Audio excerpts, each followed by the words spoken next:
Exquisitely designed nanoparticles are revolutionizing how we're approaching health and wellness. For instance, by precisely engineering nanometer scale particles, scientists are beginning to explore how they can get essential vitamins into our body more effectively, or even to deliver therapeutic drugs more efficiently.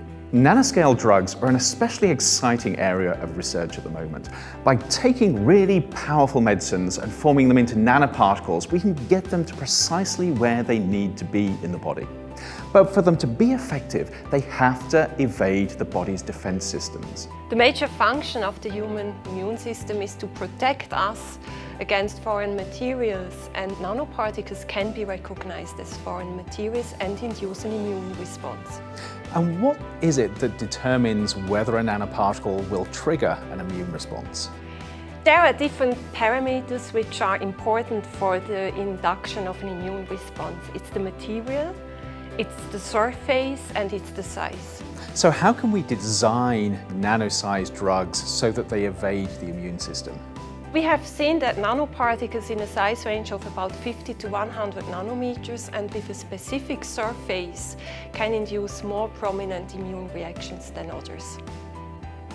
Understanding how to ensure nanoscale drugs do what they're designed to do without causing problems highlights both the opportunities and the risks of using nanotechnology in our bodies. Of course, many of us won't be experiencing nanotechnology-based medical treatments on a day-to-day basis. But nanometer-sized particles can and do get into our bodies in other ways. For decades now, nanoparticles have been added to food. Titanium dioxide, for instance, helps manufacturers achieve vibrant colors in everything from candy to cake topping. And silicon dioxide nanoparticles are used to stop spices and other powders from clogging up. Because we've been exposed to nanoscale particles like this for such a long time without any apparent side effects, it's been assumed that they're safe. But researchers are beginning to explore how they interact with our bodies just in case.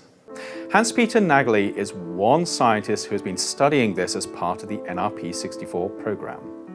So you're studying silicon dioxide nanoparticles in the food we eat. What concerns you about these particles? Some food items contain very high concentrations of silicon dioxide particles, and I believe that they may disrupt the normal function of the intestinal immune system. So you've been studying these particles in systems outside the body.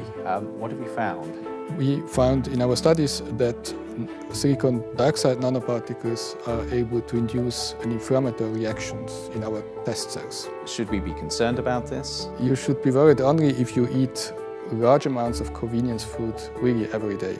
We have to see now if these results that we obtained in the reaction tube has any relevance for the whole organism, like for animals like mice or rats, and also then for humans, of course.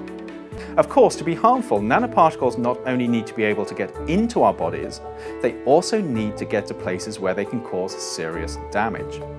And one of those places that we probably don't want nanoparticles to get is the unborn child being carried by a pregnant woman. So when a pregnant woman gets toxic substances in her blood, what stops those substances crossing over and affecting the baby? At the start of this project, not much was known about the transport of nanoparticles at the barrier. So for our studies, we use human placentas because it is very important, as the placenta is the most species-specific organ.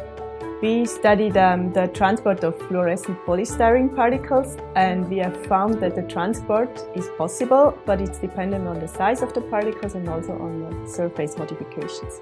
At least for these kind of particles, it has been shown like 550 nanometer particles could pass the placental barrier, while particles larger than 240 nanometers did not. So how dangerous is it to the fetus if these really small nanoparticles can pass across the placenta and get into the fetus's blood? Simply knowing that transfer does not yet imply that there's a risk for the fetus, so for this more studies need to be done on fetal models to understand if they are really toxic. But it's not just our health that we need to be concerned about when it comes to nanomaterials. There's also the environment.